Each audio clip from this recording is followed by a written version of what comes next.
नमस्कार, आदाब, सत श्री अकाल मित्रों, स्वागत है एक बार पुनः आप सभी का समाधान कार्यक्रम में। पारिवारिक संबंधों की लगातार हम चर्चा कर रहे हैं और उसमें भी विशेष करके पति और पत्नी के संबंध की, क्योंकि एक बहुत ही मूल संबंध है जहां से बहुत सारी चीज़ें शुरू होती हैं। बच्चों पे जिसका प्रभाव पड़ता है, पूरे परिवार पे जिसका प्रभाव पड़ता है, दो परिवारों पे जिसका प्रभाव पड़ता है। इसीलिए यदि ये संबंध बहुत मधुर हों, सुखद हों, तो सचमुच जीवन का सफ़र बहुत आनंददायी हो जाता है। एक बार कबीरदास जी के पास एक युवक पहुंचा और उसने कहा कि महाराज, मैं शादी करना चाहता हूं, तो मैं कैसी लड़की से शादी करूं। कबीरदास जी ने अपनी पत्नी को, घोर दोपहरी का समय था, अपनी पत्नी को आवाज़ दी और कहा कि तुम मोमबत्ती जलाकर लेकर आओ। तो पत्नी बिना कुछ कहे मोमबत्ती जला कर के ले आई। उसने ये नहीं सोचा कि कैसे पति हैं ये जो ये कह रहे हैं घोर दोपहरी में, दिन का समय है और मोमबत्ती जला करके ले आओ। ले आई, उन्होंने रखा और चुपचाप वहाँ से चली गईं। कबीरदास जी ने कहा कि देखो, यदि ऐसी सुशील और ऐसी समर्पण भाव वाली, ऐसी समझदार पत्नी तुम्हें मिले तो जरूर तुम शादी करो। पत्नी ऐसी नहीं थी कि उनके पास बुद्धि नहीं थी, लेकिन वो जानती थी कि कबीरदास जी जो मेरे पति हैं, वो जो भी कर्म कर रहे हैं उसके पीछे बहुत बड़ा मर्म है। ये उन दोनों की आपस की समझ बूझ थी, एक दूसरे के लिए समर्पण भाव थी, जिसके कारण उनका वैवाहिक जीवन इतना सुखी और आनंदित था। कहा भी जाता है कि एक सफल पति के पीछे एक पत्नी का हाथ होता है और एक सफल पत्नी के पीछे एक पति का हाथ होता है। ये ऐसे ही आपसी संबंध होते हैं जहाँ एक समर्पणता होती है। कितना सुंदर हो यदि ऐसी समर्पणता, ऐसी समझबूझ, ऐसी मित्रता पति पत्नी के बीच हो, तो किसी प्रकार के कलह की कोई गुंजाइश रहेगी ही नहीं। उसी की लगातार चर्चा हम समाधान में कर रहे हैं ताकि ऐसा एक सुंदर संबंध निर्मित हो सके, और इस पे प्रकाश लगातार डाल रहे हैं आदरणीय सूर्य भाई जी। आइए आज की इस कड़ी में उनका अभिनंदन करते हैं। भ्राता जी, बहुत बहुत स्वागत और अभिनंदन है। शुक्रिया। पहला प्रश्न तो यही भ्राता जी कि क्या कबीरदास जी की पत्नी की तरह भार्याएं मिल पाएंगी अब? काम तो कठिन है, लेकिन इस कठिन काम को बहनों को सरल करना है। देखिए, आज जैसा हम पहले भी चर्चा कर चुके हैं, एजुकेशन का जो बहुत ज़्यादा विकास हुआ है, उसने मनुष्य के अंदर कहीं ना कहीं ईगो को बहुत बढ़ा दिया है। और टोटल हमारे समाज में पुरुषों में ज़्यादा, लेकिन बहनों में भी उतना थोड़ा कम, इमोरलिटी, नैतिक मूल्यों का ह्रास बहुत दिखाई देता है। कॉलेजों के लोग हमारे पास आते हैं, बड़े बड़े एडिटर से हमें मिलना होता है, अच्छे अच्छे बिजनेसमैन, प्रोफेसर्स, वीसी, सब मेरे से तो पर्सनल मुलाकात होती है। मेरे बिना पूछे ही बताते हैं कि आप लोग कुछ करो, कॉलेजों में बहुत गिरावट आ गई है। हम उन्हें बताते हैं हम तो कर ही रहे हैं, हमारा मुख्य कार्य ही मनुष्य को सद्भावनाएं, सच्चरित्रता, सद्व्यवहार, श्रेष्ठ गुण सिखाना, एडमिनिस्ट्रेशन भी कैसा एफिशिएंट हो, उसमें वो अपनी आंतरिक शक्तियों को कैसे बढ़ाएं, ये सब सिखा ही रहे हैं। तो वास्तव में अगर नारी इस तरह की महानता अपने में धारण कर ले तो वो संसार को स्वर्ग बनाएगी ही।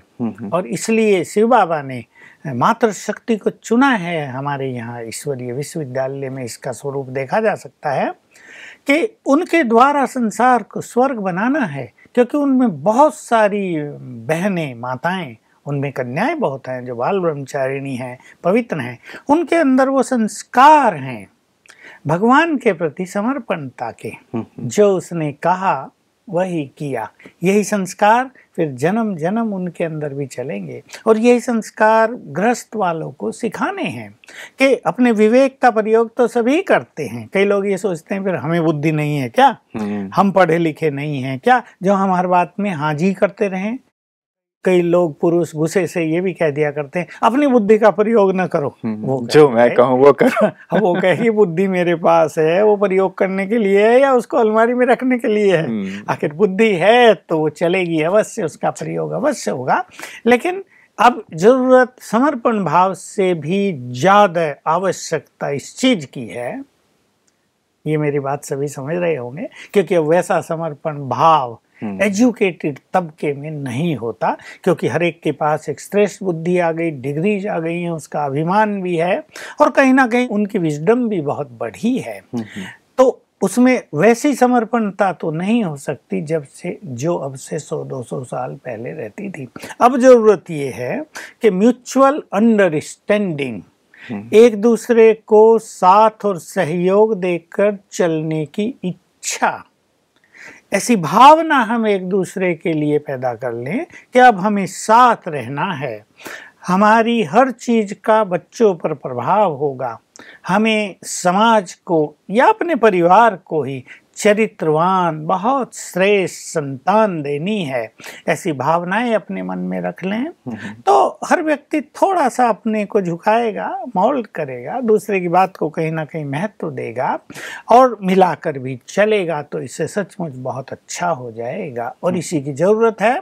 और हमारा स्पिरिचुअलिज्म में तो ये निरंतर प्रयास चल ही रहा है। यहाँ आने वाले हजारों परिवारों में सुख शांति हो गई है, कुछ में अभी नहीं हुई है जिन्होंने अपने ईगो को ठीक नहीं किया है, लेकिन जो अपने अहम और क्रोध पर विजय प्राप्त करते जा रहे हैं उनके अंदर ये अंडरस्टैंडिंग बहुत अच्छी हो रही है और बहुत परिवारों में एक सुंदर माहौल बनता जा रहा है। बिल्कुल, जैसे बात भ्राता जी हमने कबीर दास जी की उठाई थी, तो आपसी जो उनकी समझ थी, उस समझ की वास्तव में बहुत ज़्यादा आवश्यकता पड़ ही जाती है। यदि सामने वाला कुछ कह रहा है तो शायद उस समय मुझे वो चीज़ समझ में ना भी आए कि ये क्यों कह रहे हैं ऐसा, लेकिन यदि एक आपस का प्यार है, समर्पणता है, तो कहीं ना कहीं ये बात तो आती है ना कि जरूर ये कुछ कह रहे हैं तो कोई ना कोई भाव तो ये ही होगा। बात यही थी कि कबीर की पत्नी कबीर दास की महानताओं को अच्छी तरह जानती थी जी। उसने उनकी महानताओं को स्वीकार कर लिया था, तो उनके मन में न केवल अपनापन था लेकिन अपने पति के लिए बहुत सम्मान भी था। बिल्कुल, वो उनको बहुत बड़ा समझती थी कि संसार के अन्य लोगों से हटकर ये गृहस्थ में रहते हुए भी एक संत है। वो ये नहीं कहती थी तुम ये क्या कर रहे हो, बने तो फिरते हो संत और देखो मुझे दिन में कह रहे हो मोमबत्ती जला कर ले आओ, क्या तुम्हारी अकल है, मैं बहुत बिजी हूँ, ऐसे उल्टे सुल्टे काम मुझे देते रहते। ये नहीं, वो उनकी महानताओं को समझ रही थी, स्वीकार कर रही थी। तो देखिए वो पढ़ी लिखी नहीं थी, कबीरदास जी पढ़े लिखे नहीं थे, लेकिन दोनों ही बहुत बुद्धिमान। मैं बच्चों को हंसी में कहा करता हूँ कि कबीरदास जी ने तो स्कूल का दरवाजा भी नहीं देखा था, सूरदास जी ने भी नहीं देखा था, तुम उनके ग्रंथों पर पीएचडी कर रहे हो, आज एमए में थीसिस लिख रहे हो, रिसर्च हो रही है। तो विजडम केवल कॉलेज और यूनिवर्सिटी से नहीं आती, ये तो दूसरी ही चीज है। तो कबीरदास जी की पत्नी में वो विजडम थी, वो सद्विवेक था, और इसी सद्विवेक की आवश्यकता हमारी बहनों माताओं में है। बिल्कुल, अब इसकी आवश्यकता होगी ताकि एक पारिवारिक संबंध बहुत सहज और सरल हो जाए। भ्राता जी, मैं अब प्रश्नों की ओर लिए चलता हूँ आपको। ये जो हमारे पास आए हैं परिवार से ही जुड़े हुए लगातार हमारे पास प्रश्न आ रहे हैं। ये कहती हैं कि मेरी शादी के 3 साल हो गए हैं, पति पहले जॉब करते थे लेकिन शादी के बाद उनकी जॉब चली गई, तब से लगातार प्रयास कर रहे हैं लेकिन उन्हें जॉब नहीं मिल रही। ससुराल में भी कुछ आर्थिक व पारिवारिक क्षति हुए हैं, इसलिए मेरे आने के बाद से ऐसा हो रहा है, ऐसा ससुराल वाले मानते हैं और मुझे कुलक्षणी कहते हैं। मैं अपने ऊपर लगे इस कलंक को धोना चाहती हूँ, क्या करूँ? और ये पूछ रही हैं कि क्या मेरे कारण परिवार में ये सब हो रहा है? देखिए, ये चिंतन है और समाज में ऐसी मान्यता है कि कभी कभी कोई नई व्यक्ति घर में आती है तो आनंद छा जाता है, कभी कभी कोई ऐसी आत्मा आ जाती है कि उसके आने से सारा खेल बिगड़ने लगता है, जैसा इनके परिवार में हुआ है। तो आम रूप से समाज वाले लोग ये बोलने लगेंगे जब से आई है सारा खेल बिगड़ गया इनका, तो कुलक्षणी आई है, कोई दुर्भाग्यनी आई है इनके घर में, कोई पाप करके आई है बहुत, ये भिन्न भिन्न बातें समाज कहेगा और इन्हें उसको सुनने के लिए तैयार भी रहना चाहिए, क्योंकि इनके आने पर ये सब कुछ हुआ है। अगर ये परेशान हो गई और कहे तो मैं घर जाती हूँ, अगर मेरे कारण ही ऐसा हो रहा है मैं चली जाती हूँ, ठीक कर लो, कभी ना कभी तो उठता ही होगा ऐसा, भाई ठीक कर लो अपना, देखो कैसे ठीक हो जाता है। लेकिन ये सब चीजें न सोचकर और उनको भी ये न सोचकर अब इस समस्या का इन्हें बहुत अच्छा समाधान करना है राजयोग के द्वारा। देखिए, किसी भी परिवार पर विघन कोई एक व्यक्ति के कारण ही नहीं आता है, सबके कर्मों के खाते परिवार में एक साथ काम करते रहते हैं। तो इनके परिवार पे ये विघन आया है कि सारा खेल बिगड़ने लगा। इसके लिए हम बहुत अच्छी योग की एक 21 दिन की साधना कराते हैं सबसे, और उससे वो विघ्न हट जाते हैं। मैं लोगों को इस बात के लिए सावधान करूंगा, ज्योतिष शास्त्र में भी ऐसे कई उपाय लोग सिखा देते हैं, भाई ये कर लो, ये चीज हट जाएगी। लेकिन उससे क्या होता है, वो चीज तत्काल तो हट जाती है, लेकिन जिस विकर्म के कारण वो बाधा आई थी, वो विकर्म तो पीछे जिंदा है, वो कहीं ना कहीं दूसरी तरफ से बाधा उत्पन्न करेगा। तो तत्काल तो लगेगा, भाई इस कार्य को करने से एक ज्योतिषी ने ये विधि बताई थी, हमारा ये विघ्न टल गया, लेकिन वो फिर आ जाएगा कहीं ना कहीं। इसलिए शिव बाबा ने राजयोग की बहुत अच्छी विधि सिखा दी कि तुम उस बीज को नष्ट कर दो जिसके कारण ये विघ्न आ रहे हैं। तो एक 21 दिन योग अभ्यास करना है। हमारे सभी दर्शक इस बात को अच्छी तरह जान ले, और हम इस पे कई बार चर्चा कराए हैं, और ये बहुत जरूरी है कि 1 घंटा बहुत अच्छा राजयोग मेडिटेशन करेंगे। राजयोग के अभ्यास से पहले 7 बार ये 2 संकल्प सच्चे मन से करेंगे। मैं मास्टर सर्वशक्तिवान हूँ, विघ्न विनाशक हूँ। जो राजयोग के पथ पर आ गए हैं वो इन दोनों बातों को बहुत अच्छी तरह जानते हैं कि स्वयं सर्वशक्तिवान ने हमें अपनी शक्तियां दी, विघ्नों को नष्ट करने का वरदान भी दिया है। शक्तियां और वरदान दोनों ही हमारे पास हैं, हमें उनको कार्य में लगाना है।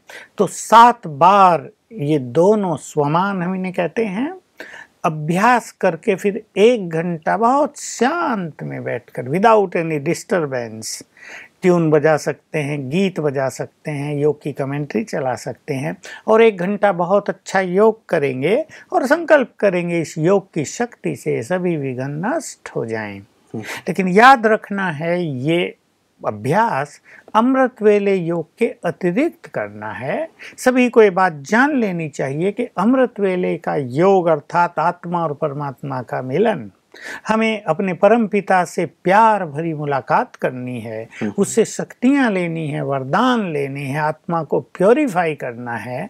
तो ये हमारे लिए होता है, आत्मा के उत्थान के लिए होता है। लेकिन इस तरह का जो हम योग अभ्यास करते हैं किसी विघ्न के लिए, किसी बीमारी के लिए, तो उसमें अलग से 1 घंटा हमें देना होता है। लेकिन भ्राता जी, यदि इन्होंने राजयोग नहीं सीखा है, मान लीजिए किसी गांव में है जहाँ पे इस प्रकार का केंद्र नहीं है, तो फिर वो ये कैसे कर सकते हैं? देखिए, सीखना तो इन्हें पड़ेगा ही, और बहुत सारे साधन हैं।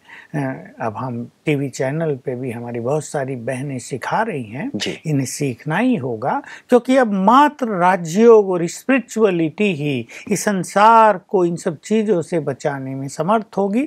बाकी सब चीज़ें तो तेजी से फेल होती जा रही हैं। मैं देख रहा हूँ, मेरे पास बहुत केस आते हैं, बीमारियों में भी, मानसिक बीमारियों में भी, विघ्न समस्याओं में भी, मेडिकल साइंस या और जितने भी साधन हैं फेल होते जा रहे हैं। ये साफ साफ दिखाई दे रहा है। रोज ऐसे 2-4 फोन आते हैं कि हमें ये बीमारी है। आज भी एक फ़ोन था महाराष्ट्र से कि मुझे ऐसी कुछ बीमारी हुई, अब बहुत बॉडी पेन होता है, डॉक्टर्स कहते हैं भाई इसके आगे तो हम कुछ नहीं जानते, न कर सकते। मैंने कहा किसी बड़े डॉक्टर को दिखाओ, कि वो सब बड़े ही हैं, वो MBBS वाले नहीं हैं, बहुत सारी डिग्री लिए हुए हैं, पैसा बहुत खर्च हो गया। तो हम उन्हें स्पिरिचुअल समाधान सुझाते हैं। तो हर एक को ये तो सीखना ही पड़ेगा। ये समय की मांग है कि अब इस भौतिकता से थोड़ा हटकर, इन मनोविकारों से अपनी बुद्धि को निकाल कर अब आत्म कल्याण करो। अब अपने परम पिता से अपना नाता जोड़ो। इसके बिना संसार में अपने को सुरक्षित रखना, निरोग रखना, इन विघ्नों से मुक्त रखना, इसका कोई उपाय बचेगा नहीं। बिल्कुल। तो कोशिश करें कि यदि आसपास उनके शहर में केंद्र हो तो वहाँ पे जाएं, ब्रह्मा कुमारीज के केंद्र में, और यदि ना हो तो पीस ऑफ माइंड चैनल के थ्रू ही बहनें जो सिखा रही हैं, फोन से एड्रेस पता कर लें, थोड़ा फोन से बात कर लें, थोड़ी भी दूर हो तो एक बार जाकर 1-2 घंटे के लिए बहुत सारी चीजें वहाँ से सीख आएं। फिर बहनें फोन कॉन्टेक्ट से उनको कुछ ना कुछ गाइड करती रहेंगी।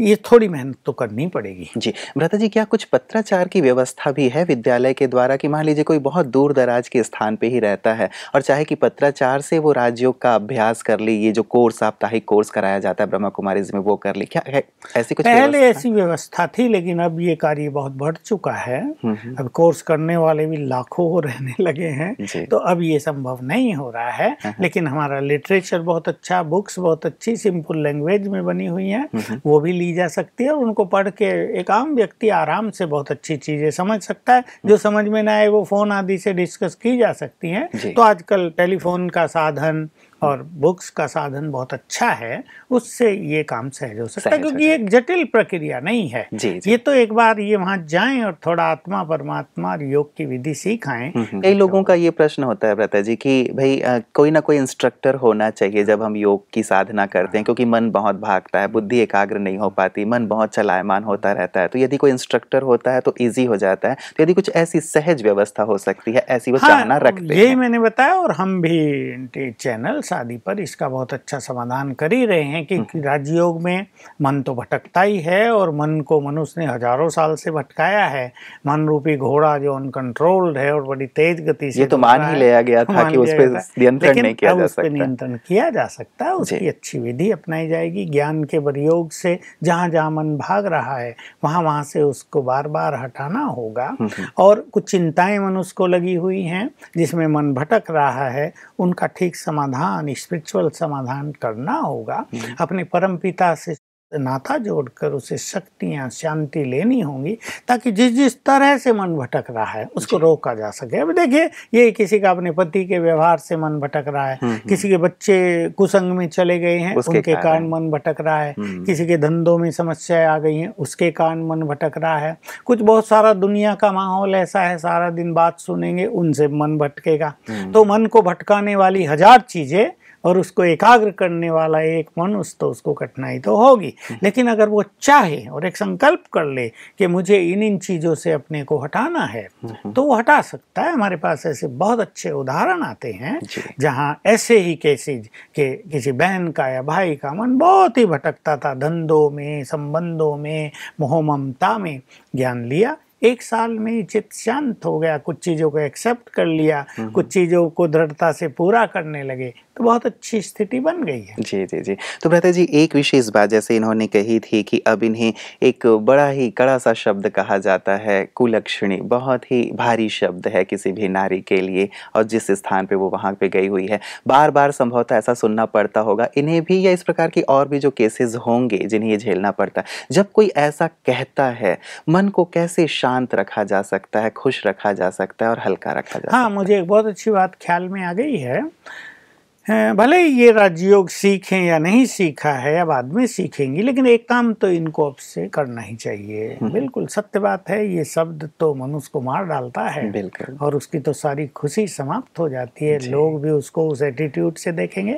हमारे घर में एक अच्छे मनुष्य नहीं आया, उसके आते ही सब कुछ बिगड़ गया, और उस पर तो इसकी उदासी की छाया लगातार बनी रहेगी। लेकिन इसको घबराना नहीं है, हिम्मत नहीं हारनी है, और इस चैलेंज को स्वीकार कर ले और ये मन बना ले कि मेरे लिए सबका जो दृष्टिकोण है मैं इसे समाप्त करके रहूंगी और सबको ये दिखाऊंगी कि मैं कुलक्षणी नहीं हूँ, मैं लक्ष्मी हूँ। वैसे भी इन्होंने कहा भी है भ्राता जी कि मैं इस कलंक को धोना चाहती। बिल्कुल दृढ़ संकल्प कर ले कि मेरे आते ही घर में आखानंदी छा गई, आनंद ही आनंद छा गया, परम शांति, हर जगह सफलता का जैसे वरदान मिल गया है, खुशहाली हो गई। तो क्या करना है, मैं एक छोटी सी विधि बताता हूँ।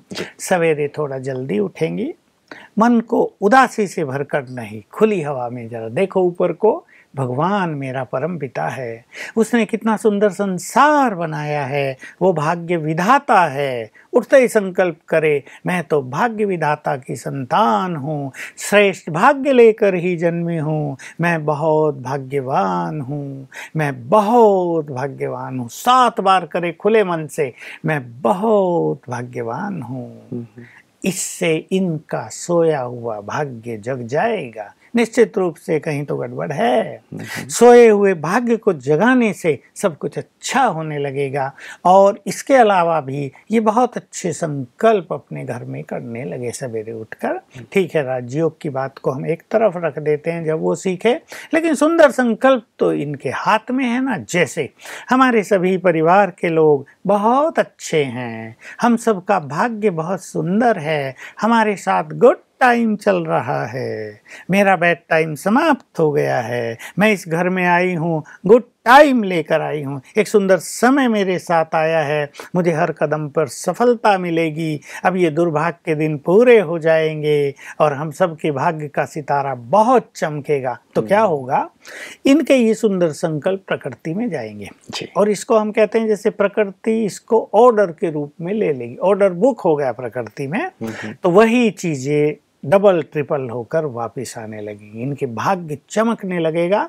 और ये काम इन्हें लगातार करनी है, बिल्कुल हिम्मत ना हारते हुए, अपने मन को उदासी की चादर न उड़ाते हुए, क्योंकि ये बात बड़ी है, इनका मन सोते हुए भी उदासी में हो सकता है, सब भी इनको इस नज़र से देखेंगे ये आ गई है, इसको इससे बाहर निकलना है, सुंदर चीज एक आदर्श प्रस्तुत कर देना है कि अगर ऐसा बिगड़ा हुआ भाग्य भी हो, मनुष्य के अंदर शक्ति है उसको भी सुधारने की। बहुत सुंदर बात आपने कही भ्राता जी। जो हम सोचते हैं प्रकृति में जाएगी और वहां से कई गुना होकर के आएगी, इसीलिए अपने विचारों में किसी भी प्रकार की नेगेटिविटी ना रखें। एक और बात भ्राता जी, कई लोगों के प्रश्न आते हैं कि जो निसंतान हैं, जो नारियां, उन्हें भी इस प्रकार की बहुत सारी चीजें सुननी पड़ती हैं और उन्हें कई प्रकार की चीजें कही जाती हैं, तो वो भी अपने आप को कोसने लगती हैं कि शायद मैं ऐसी हूँ।